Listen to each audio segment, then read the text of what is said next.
आमच्या पोरांना निर्णयक्षम तर बनवाच, पण पटकन कृतिशील कृती करणारे त्यांना बनवा. महत्वाची गरज ती असते. नाहीतर यश कसं मिळवावं यासाठी अपार नियोजन करणारे मी असंख्य माणसं बघितलीत. म्हणजे काही काही मुलांच्या घरी मी गेलो, त्यांची अभ्यासाची खोली बघितली तर त्यांच्या भिंतीवरच भलं मोठं वेळापत्रक टांगलेलं असतं. वडील कौतुकाने सांगतात, आमच्या मुलाचं वेळापत्रक आहे. जसा 10वीत आला वेळापत्रकच करून ठेवलंय. मग मी त्याचं वेळापत्रक वाचतो. अप्रतिम वेळापत्रक, नियोजन अफलातून, नियोजन उत्तम केलं, अंमलबजावणी. काल रात्री मित्राबरोबर पिक्चरला गेल्यामुळं पहाटे 6ला उठायचं होतं, ते डायरेक्ट 8:30लाच उठलो. मग आवरण्यासाठी अर्धा तास घेतला, मग 9 वाजले. 9 वाजता माझा भूगोलाचा अभ्यास करण्याचा वेळ होता, पण माझं भूगोलाचं पुस्तक मित्रांनं नेल्यामुळं माझ्याकडे अभ्यासाला पुस्तक नव्हतं. मग वेळापत्रकानुसारच अभ्यास करणं बंधनकारक असल्यामुळं त्या विषयाच्या जागी दुसऱ्या विषयाचा अभ्यास करून चालणार नव्हतं. मग मी 1 तासभर खेळायला बाहेर गेलो. 10 वाजता परत आलो. मग शाळेला आवरून शाळेत गेलो. संध्याकाळी मित्रांबरोबर क्रिकेटचा डाव प्रचंड रंगला.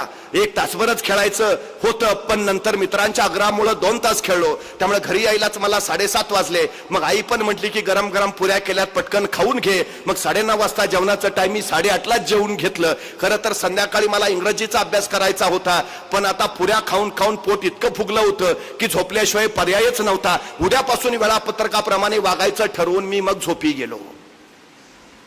उत्तम नियोजन आहे, अंमलबजावणी. आमच्या पोरांना नुसतं नियोजन करायला शिकवू नका, अंमलबजावणी कृतिशील बनवा. झालंच पाहिजे. भान राखून योजना आखाव्यात आणि बेभान होऊन त्या अंमलात आणाव्यात. हे छत्रपती शिवाजी महाराजांच्या यशाचं सूत्र आहे. 50 वर्षाचं आयुष्य आहे महाराजांचं, पण या 50 वर्षाच्या आयुष्यात एकही घटना अशी नाही, एकही प्रसंग असा नाही की ज्याचं महाराजांनी नियोजन केलं नाही. अहो ते जाऊ द्या, जन्माला येण्या अगोदरच ज्यांच्या आयुष्याचं नियोजन ठरलंय असा महापुरुष जर कुणी या सृष्टीत जन्माला आला असेल तर ते आहेत छत्रपती शिवाजी महाराज. जन्माला यायच्या आधीच ठरलंय का जन्माला यायचंय, जन्माला यायच्या आधीच ठरलंय जन्माला येऊन काय करायचं. 50 वर्ष एकही घटना नाही ज्याचं महाराजांनी नियोजन केलं नाही. महाराजांच्या आयुष्यात एक आणि एकमेव घटना ज्याचं महाराजांनी नियोजन केलं नव्हतं ती म्हणजे महाराजांचा मृत्यू. त्या एकाच घटनेचं नियोजन नव्हतं. 40,000 फौजनीशी अफजल खान आला आणि अफजल खानाचा कोटळा महाराजांनी फक्त 2 मिनिटात बाहेर काढला. महाराजांच्या या 2 मिनिटाच्या यशस्वीतेसाठी महाराजांनी तब्बल 1 वर्ष नियोजन केलं होतं, हे लक्षात असू द्या. 2 मिनिटाच्या यशस्वीतेसाठी 1 वर्षाचं नियोजन. मग आम्हाला आमच्या आयुष्याचं ध्येय गाठायचं आहे, आम्हाला किती नियोजन करावं लागेल, किती कृतिशील अंमलबजावणी करावी लागेल. सगळ्यात महत्वाचं आहे ते, सगळ्यात महत्वाचं. आमच्या पोरांना ते नियोजन, ती कृतिशीलता, ती जबाबदारीची जाण आणि भान त्याला येऊ द्या. सगळ्यात महत्वाचं. शाळांमध्ये जीवशास्त्र शिकवलं जातं पण जीवनशास्त्र नाही.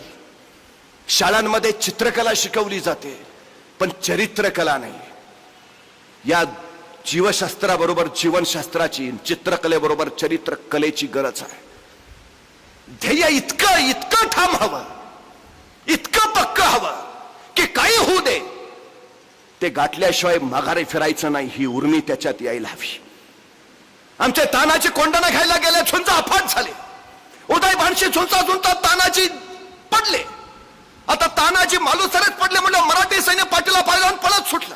सूर्याजीने बघितलं आणि सूर्याजी ताडकन आडवाला पळत्या कुठे भेडासारखे तुमचा बाप इथं मरून पडलाय आणि त्यांनी परतीचे दोर कापून टाकले आणि कडाडले सूर्याजी. आता शत्रूशी लढून मरा नाहीतर दरीत उड्या टाकून मरा. मराठ्यांनी दरीत उड्या मारून मरणं पसंत केलं नाही, लढणं पसंत केलं. आणि बघता बघता तासा बरा शत्रूचा खुर्दा पडला आणि कोंडाण्यावर विजयाचा भगवा फडकला. यश मिळवायचं आहे ना.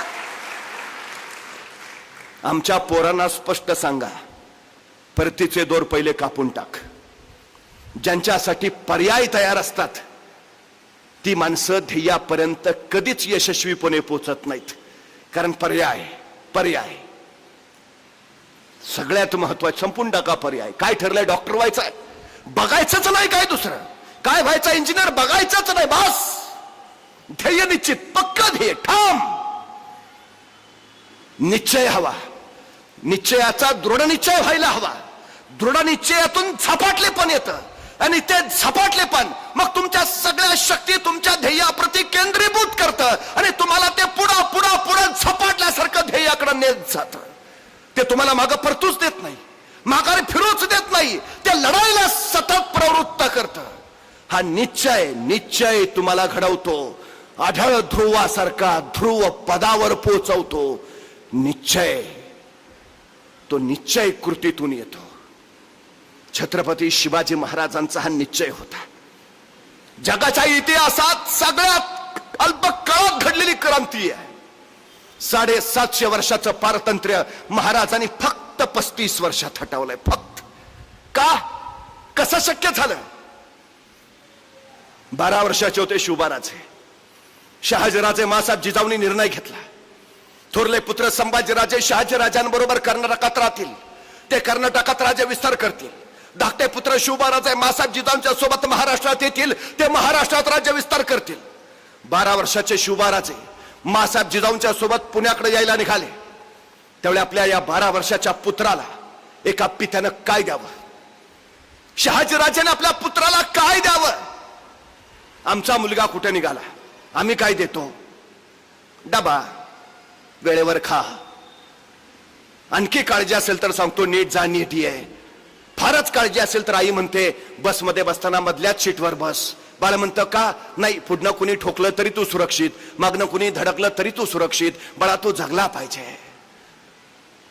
पण 12 वर्षाच्या शिवबाराजांना पिता शहाजीराजे काय देतायत जाताना? स्वतः शहाजीराजांनी संस्कृत मधून तयार केलेली मुद्रा आपल्या या पुत्राच्या हातावर दिली.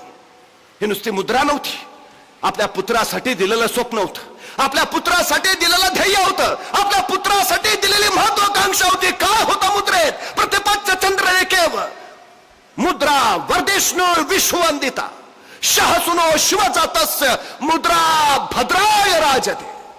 एक पिता आपल्या पुत्राला काय सांगतोय? प्रतिपदेच्या चंद्राच्या कलेप्रमाणे तुमचं राज्य वाढत वाढत जाईल आणि एक दिवस ते विश्वाला वंदनीय होईल. कोण विश्वास आहे पुत्राबद्दल? कोण खात्री आहे? अजून पुत्र बेंगलोरातच आहे, महाराष्ट्रात यायचेत राजे, स्वराज्याला सुरुवात व्हायची आहे आणि त्याच्या आधीच पिता शहाजीराजे सांगतात खात्री आहे तुम्ही राज्य उभा करणारच, तुमचं राज्य प्रतिपदेच्या कलेप्रमाणे वाढणारच, ते विश्वाला वंदनीय होणारच. कोण खात्री? शहाजीराजाने असं नाही विचारलं जमेल का, कराल का? शिवबाराजे होईल का?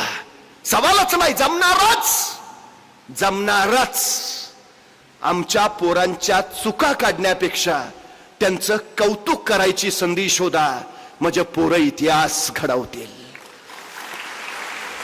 शहाजीराजांनी हे सांगितलं मला. कसे घडले शिवबाराजे? आणखी काय दिलं हो शहाजीराजांनी? छोटं मंत्रिमंडळ दिलं, उद्या तुमचं स्वतःचं मंत्रिमंडळ उभा राहू द्या. आणखी काय दिलं? भगवा ध्वज दिला. कोण विश्वास आहे बघा, कोण खात्री आहे? राज्य उभा राहणारच आहे राजे, पण उद्याच्या तुमच्या उभा राहणाऱ्या राज्याचा हा भगवा दौलत ध्वज बनवू द्या. आणखी विश्वास प्रगाढ केला. पण त्याच वेळी शहाजीराजांनी सांगितलं, पण ध्यानी घ्या शिवबाराजे, हा भगवा पेलणं कुणालाही शक्य होत नाही. मनगटात राग आणि छातीत धग असावी लागते त्यासाठी. कारण हा भगवा साधा नाही, हा भगवा प्रभू श्री रामचंद्रांचा आहे, हा भगवा भगवान श्रीकृष्णांचा आहे, हा भगवा रामकृष्णारी बनत वारीला जाणाऱ्या वारकऱ्यांचा आहे, हा भगवा हर हर महादेव म्हणत रणांगणावर कोसळणाऱ्या धारकऱ्यांचा आहे, हा भगवा त्यागाचा, भगवा समर्पणाचा, भगवा शौर्याचा, भगवा पराक्रमाचा. राजे हा भगवा फडकत राहू द्या. काय सांगितलं? कुणालाही शक्य नाही यश गाठणं. कळसावरच्या झेंड्यानं कायम फडफडतच राहावं लागतं. फडफडणं झेपत नसेल तर त्यानं पायाचा दगड होऊन पडावं, त्याला कुणी हलवत नाही. काय व्हायचंय? कळसावरचा यशाचा फडफडणारा झेंडा की पायाचा दगड? राजे सांगतायत आपल्या पुत्राला, यशाचा ध्वज फडकायचा असेल तर शौर्य गाजवावं लागेल, पराक्रम दाखवावा लागेल, त्याग करावा लागेल, समर्पण द्यावं लागेल, ध्येय सिद्धीस जाईल. मी पुन्हा सांगतो, तुम्ही तुमच्या आयुष्याचं राज्य घडवायला निघाला आहात. 4 गोष्टी महत्वाच्या आहेत. शौर्य गाजवा, पराक्रम दाखवा, त्याग करा, समर्पण द्या. यश तुमच्या पायाशी असेल. कष्टाला पर्याय नाही. यशाला शॉर्टकट नसतोच. त्यामुळे कष्ट करावेच लागतील. जिंकतो तो जो अविरत कष्ट करतो. अविरत. मुंगी बघितली? मुंगी केवढीशी, तिचं डोकं केवढंस, डोक्यातला मेंदू केवढासा, तरी पण त्या मुंगीला बरोबर कळतं कुठल्या गावातल्या कितव्या आळीतल्या कितव्या घरातल्या कितव्या खोलीतल्या कितव्या कपाटावरच्या कितव्या फळीवर किती नंबरचा साखरेचा डबा आहे. रस्ता दाखवावा लागत नाही, मार्ग सांगावा लागत नाही. इवलीशी मुंगी पण आपल्या ध्येयापर्यंत पोचते. ध्येय ठरलंय. अरे इवलीशी मुंगी जर ध्येयापर्यंत पोचत असेल तर आम्हाला ध्येय गाठायला अडचण काय आहे? मुंग्या आंधळ्या असतात. मुंग्यांना दृष्टी नसते. तुम्हाला जे दिसतात ते मुंग्यांचे डोळे नव्हेत. मुंग्या आंधळ्याच असतात. पण तरीही मुंग्यांची रांग कधी चुकत नाही. तुम्हाला चुकलेली दिसणारच नाही. शिस्त मुंगीकडनं शिकावी.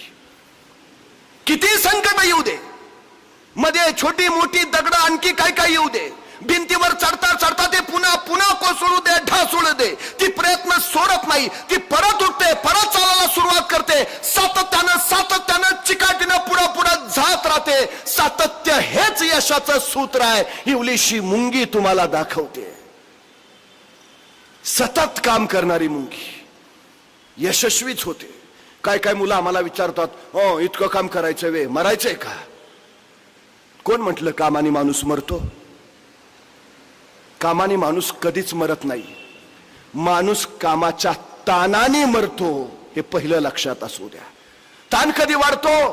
काम रेंगाळलं की, रेंगाळून साठवत ठेवलं की, साठवून त्याचा डोंगर झाला की, आणि मग त्या अंगावर कोसळलं की मग ताण येतो. वर्षभर अभ्यासच करायचा नाही आणि परीक्षा आली की पुस्तक घेऊन बसायचं. आता कसं होणार? खतम. सातत्यानं अभ्यास करणारी पोरं परीक्षेच्या काळात निवांत असतात. कारण सगळं अभ्यास झालेला असतो. टेन्शन मध्ये ती असतात ज्याने अभ्यास साठवून ठेवलेला असतो. मुंगी सांगते सतत काम करा, काही होत नाही. अहो सतत काम करून जर माणसं मरत असती तर सकाळी जन्माला आलेली मुंगी 12 वाजताच रामनाम सत्य व्हायला पाहिजे. मुंग्या किती जगतात माहितीये? इवल्याशा मुंगीचं सतत काम करणं आयुष्य किती असतं? मुंग्यांच्या काही प्रजाती 30 ते 35 वर्ष जगतात. लक्षात असू द्या. सतत काम करणारी माणसं दीर्घायुषी ठरतात आणि निवांत आरामात राहणारी माणसं अल्पायुषी असतात.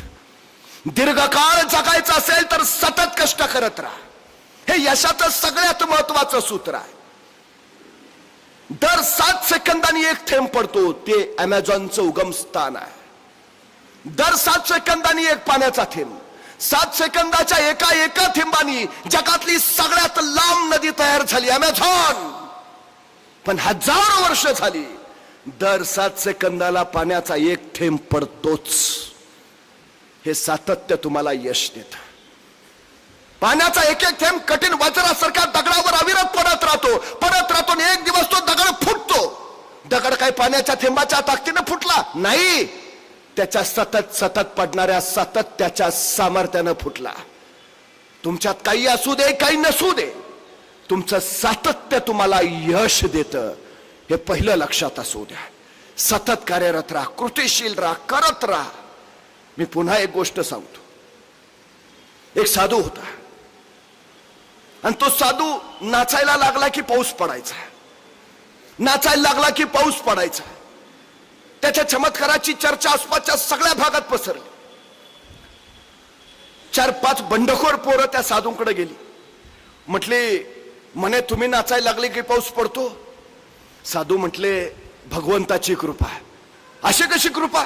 तुमच्यावर कृपा होते तर आमच्यावर पण व्हायला पाहिजे. तुम्ही नाचल्यावर पाऊस पडत असेल तर आम्ही नाचल्यावर सुद्धा पाऊस पडलाच पाहिजे. साधू म्हटले पडेल, अडचणच नाही. तसं नाही, मैदानावर जायचं, मैदानावरच जायचं. साधू म्हटले ठीक आहे. पहाटे 5 वाजता साधू आणि ते 4 तरुण एका मैदानावर पोहोचले. साधू म्हटले तुम्ही सुरुवात करा. मग एका तरुणानं नाचायला सुरुवात केली. 10 मिनिटं नाचला, 15 मिनिटं, 20 मिनिटं, अर्धा तास नाचला, दमला, थकला, बाजूला झाला, पाऊस पडलाच नाही. मग दुसरा तरुण पुढे झाला, नाचायला सुरुवात केली. 10 मिनिटं, 20 मिनिटं, 25, 30 मिनिटं